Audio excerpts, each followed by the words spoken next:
News Radio 92.3, informative, local, dependable. It's the Pensacola Expert Panel. I am your host, Jake Walker. So happy and blessed to be with you today. It's a beautiful morning, and I've got a full studio in here. I got a lot of people visiting the studio this morning, so we've got Pensacola Parks and Rec in the building. I would have pulled up the Parks and Rec theme song, but I didn't have enough time today because I'm trying to get everybody in here and get headphones on everybody and get the mics going. But we'll just go ahead and move past that. Still a great show, one of my favorites of all time. But in the real world of Pensacola Parks and Recreation, we have Deja Dowdell, who has been on the show many times before. It's always fun to talk to you about the many, many, many parks we have here in this area and just all the fun things that we can get into and that our family can enjoy living in this community. So, Deja, how are you doing this morning? I'm doing great. It's great to see you again. Yes. How you been? I've been great. Thank you so much for asking. I hope everyone's great tuning in. Yes. So I don't want to take up too much of your time. Let's go ahead and get to it. Do you want me to introduce everybody? You want to go ahead and do that? I'd be more than happy. All right. We are joined by an incredible, amazing group, Upward Intuition, and as well as East Hill Neighborhood Association, the First Foundation. And so we are so excited to have everyone here today because we have a wonderful initiative that's coming up, and we would love to get everyone's input and insight on it. We're actually going to be hosting a public input meeting, so community input meeting on February 24th. That's a Saturday, and that's from 10:30 to 2 p.m. at Bayview Community Center.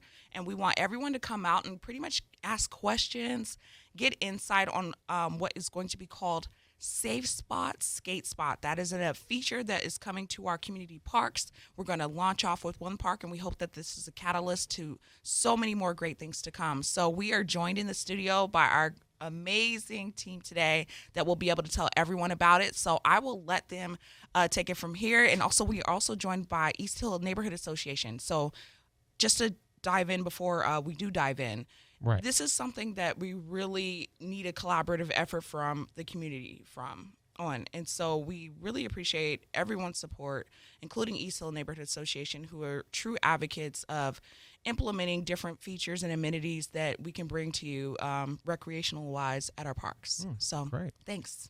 Yeah, First Foundation, Upward Intuition, and East Hill Neighborhood Association all working together on the Pensacola Expert Panel here this morning. If you have any questions, let us know. 437-1620. You can call or text, and we'll get that addressed here on the show.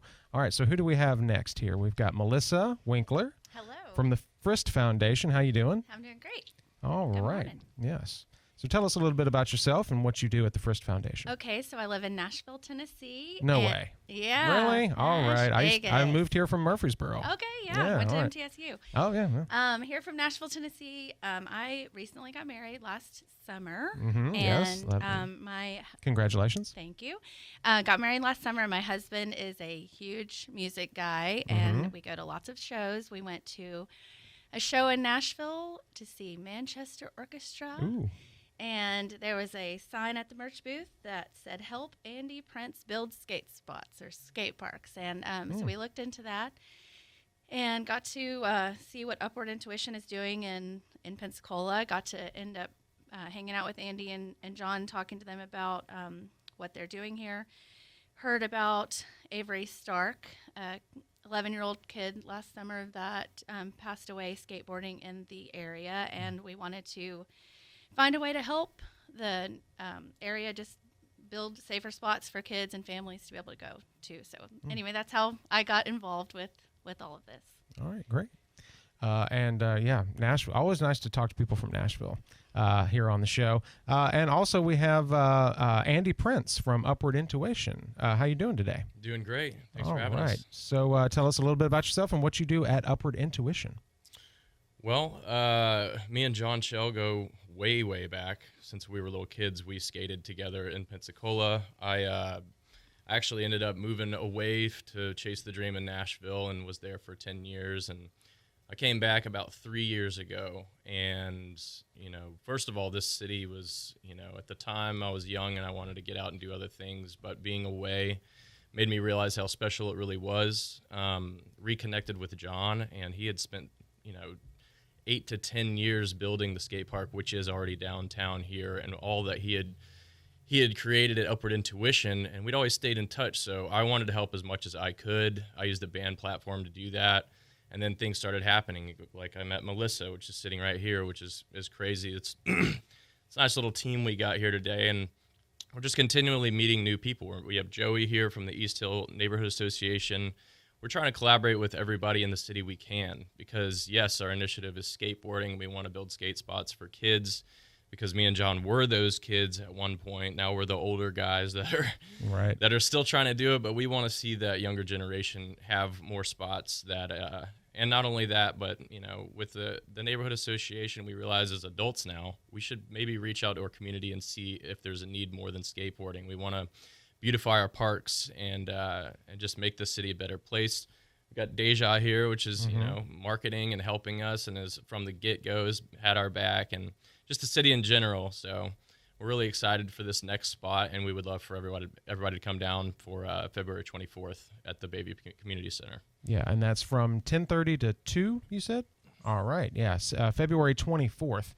Safe spot, skate spot. Now, when you say skating and you mentioned skateboarding, what about the other types of skating? Is that rollerblading, things like that? Because I've got a pair of rollerblades in the closet that still look brand new. There's not a scratch on those things, but I would love to get out and do that. Is that something coming in the future? Absolutely. Let's break it in. I mean, there's all sorts of different people. They're on scooters, they're on skates. It doesn't really matter. We welcome it, and obviously we're a bias towards skateboarding in that community, but there's a lot of younger kids that they can start on whenever they want. As long as they're rolling, they seem to be really happy, and the parents are out there like, finally my kids are outside with something fun to do, that they can hang out at the park. We want to make these places nice so the parents can have a place to hang out to and really enjoy watching their kids and having them meet friends and get outside of the house. So definitely very important in these times when it's so tempting just to scroll on your phone and not move at all. Exactly. And when I was a kid, my parents were always telling me, get out of the house, get away from us, go outside, do something. And I had a skateboard growing up, and I'm telling you, I never felt cooler than when I was on my skateboard. So all right, so and before we run, I don't want to leave you out here, Joey. We got Joey Miller from the East Hill Neighborhood Association. Joey, let us know a little bit about yourself and what you do at the East Hill Neighborhood Association. Sure. First of all, thank you for having us. Yeah, it's a pleasure. We're super excited of this opportunity for the first catalyst, or like we said, we hope it continues to be more. But I'm on the Parks and Rec Committee within our neighborhood association. We have about 17 parks just in our area. I think the city has 93 parks plus in total. So it's a big undertaking to maintain all those. So we partner with them, help maintenance, get people involved. And that's what we're excited about, diversifying different things in our parks. Because I know it's hard for us to forget, there was a pandemic a few years ago. And one of the things that we noticed was people are going to the parks. That's where we're meeting people. That's where our culture is. That's where our activities are. That's where we're diversifying. Somebody walking their dog, skating in the playgrounds. And that's something that we want to see, is more people coming to the parks, connecting with each other, getting out of the house. Like we said, when we were kids, when mom threw the popsicle outside and said, don't come in until the street lights come on. A place that they can go to. Right. Drink for the water hose, that type of thing. Yes. So that's what we're excited about, to get the community involved, get their input, see what they want, and just continue on that. Yeah, because everybody loves their pets here in Pensacola. Oh, yes. I have a neighbor that has is it a longboard? Is that what you call it? It's a huge skateboard. Yeah. It's longer than a normal skateboard. But he gets on that and he walks dogs for people in the neighborhood while they're at work because he's home all day. And I'll see him just zooming through, and dogs will just they'll be running and he'll be holding them, and they'll zoom him all around the neighborhood. It's great. So having like a dog park with skating going on next to it, you might have people playing pickleball over here, maybe rollerblading while playing pickleball. I think that's maybe a new sport we could start.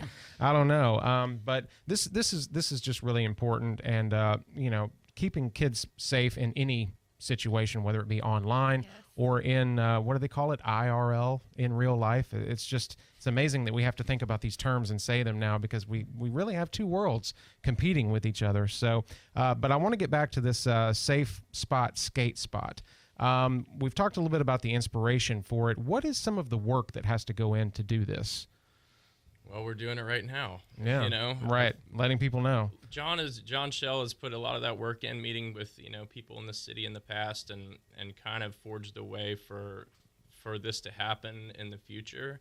And I think the difference now is, we had been asking the city a lot, and we still are in a way of, we're not asking them to build something for us. We're asking them to give us the right spot to do it at.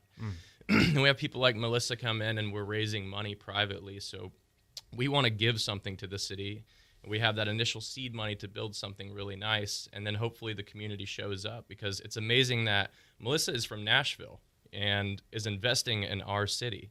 So we're trying to do everything we can to be responsible with that money, and then hopefully raise our own money from the community around here, because I know there's a lot of people that are excited about having different areas for their kids to go to. Maybe they can't get to the downtown park. Maybe it's not safe for them to skate down there.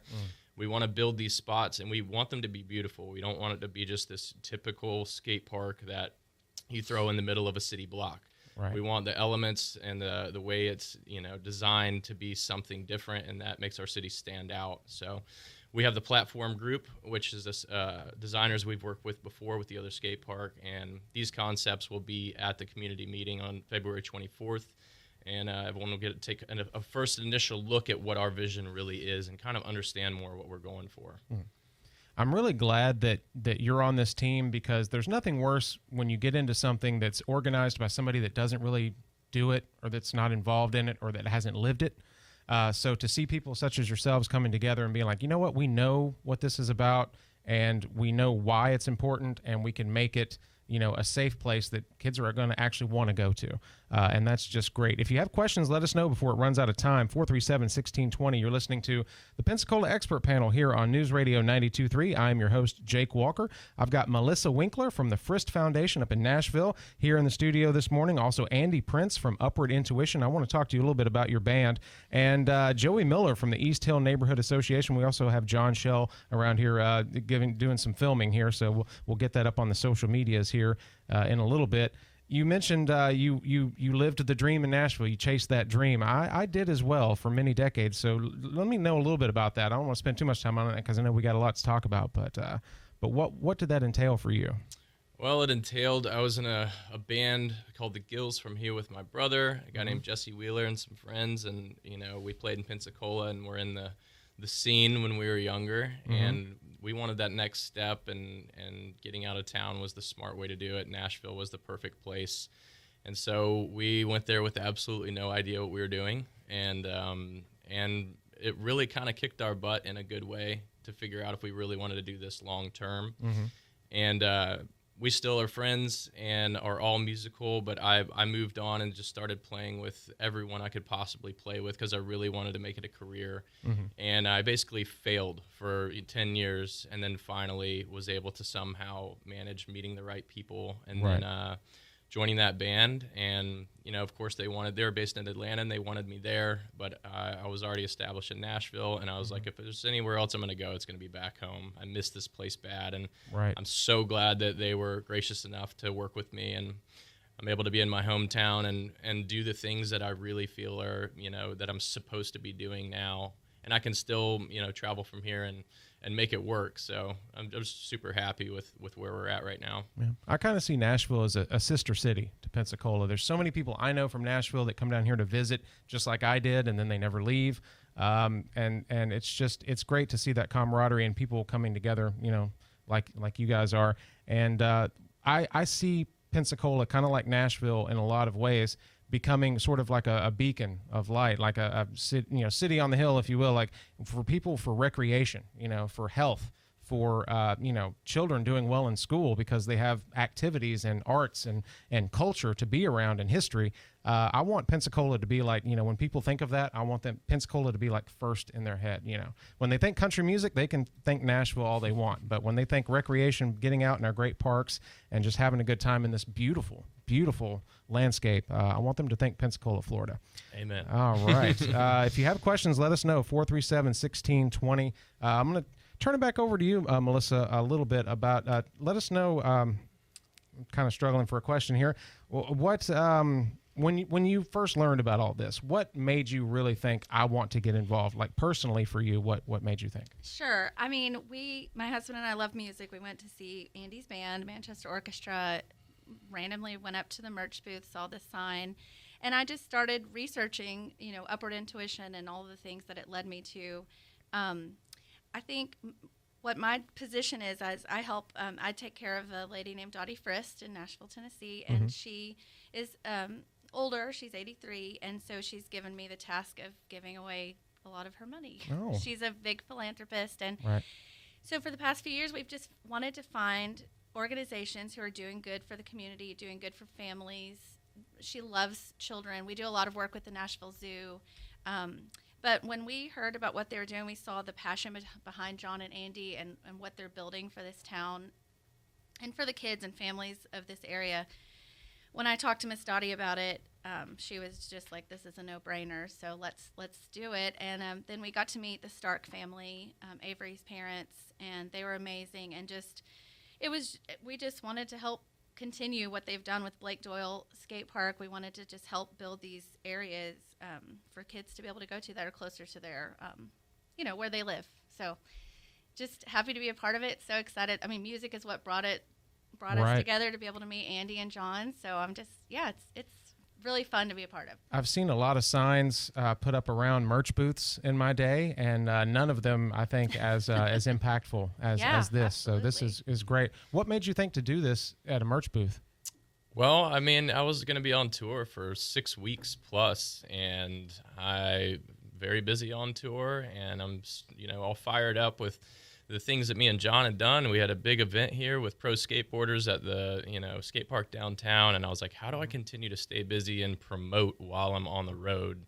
And I don't want to do it in a way that's weird, but a lot of people, they pay attention, our fans pay attention to our band, are super supportive. I was like, why don't I at least kind of use our platform? And so I made some shirts that the guys helped us make, Manchester shirts that we sold that raised money initially. And then I was like, I'm just going to put a big sign that says help Andy Prince build skate parks, put a QR code, it'll go to Upward Intuition. So we made a little video explaining what we do on the website, and you can check it out too. It's upwardintuition.org. And it just helped a ton, but I didn't realize it would lead here. I thought maybe people would send a few bucks here and there and kind of do that, but now here we are. So it's just incredible. You're on the radio with Jake Walker. Yeah, buddy.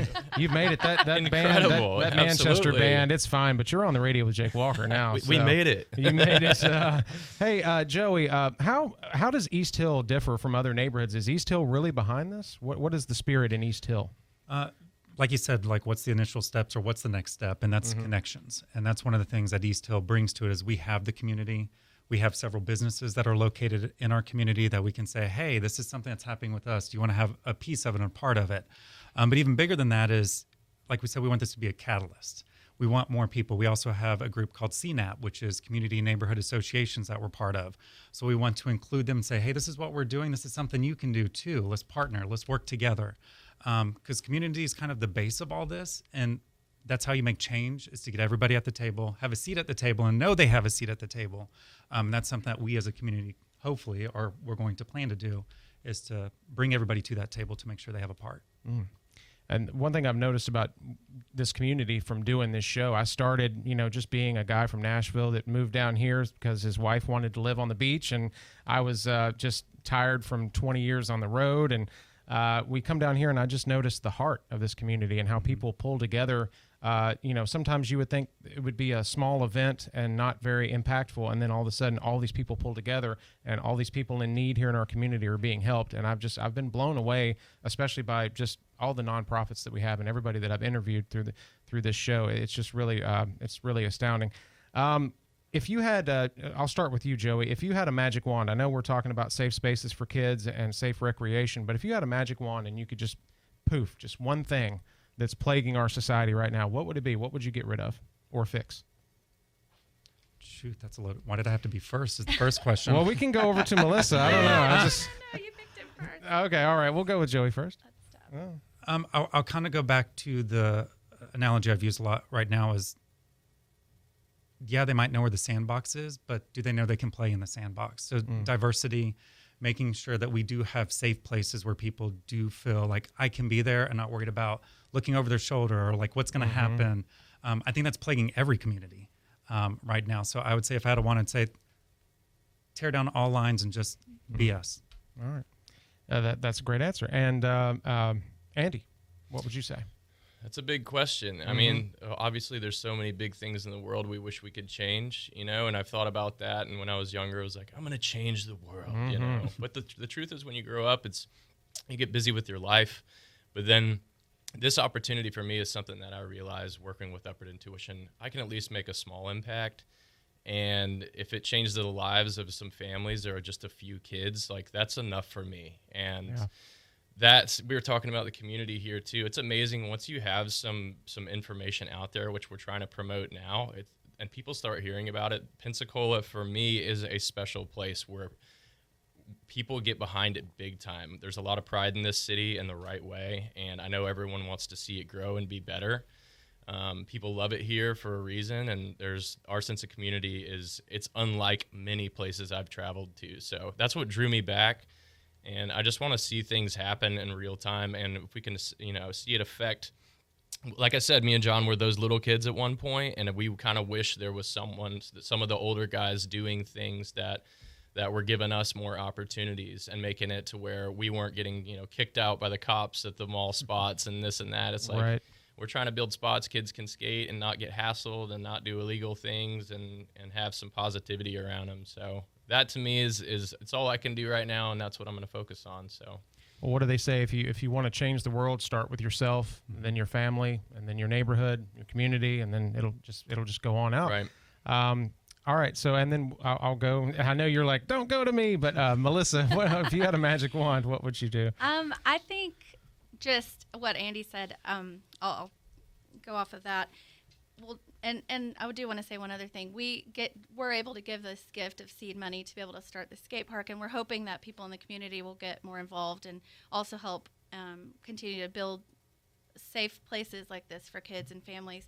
But just getting back to if I can, you know, use my magic wand and get families back to the dinner table or kids outside playing and just off the screens more, I think that would be huge. I have 3 teenagers, and you know, it's a struggle for me to get them off of phones too. So back to the dinner table, out skateboarding, let's play outside, let's get to the beach, you know. So well, here in Florida, it might be actually legislated that under 16, no social media here in Florida. But we're working on that. Yeah. So anything to get them outside and get them moving. And one thing I thought, you know, just listening to you guys talk, and you were mentioning how you just want people to be served, you want people to get involved, and people who are older kind of coming back to serve and giving back.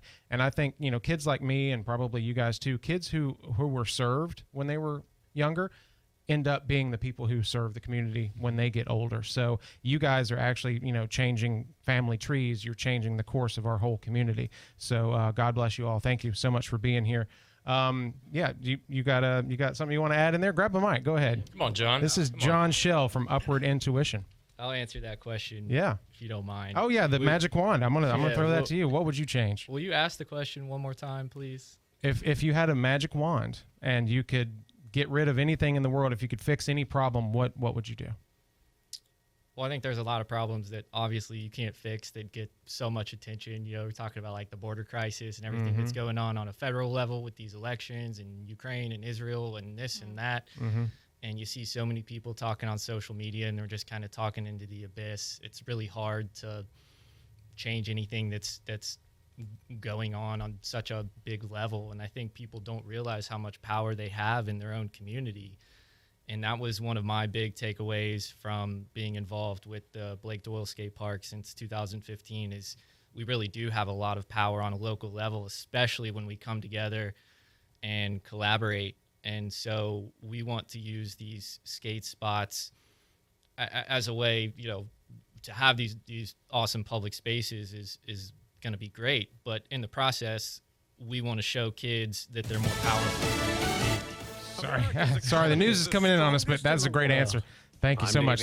Your answer is that the magic wand is already with us. So I love that. Thank you guys for being here today. thank you. Yeah. Let's just get started. I'm glad you cut me off because I probably would have just kept going. No, that was incredible. Incredible. Yeah.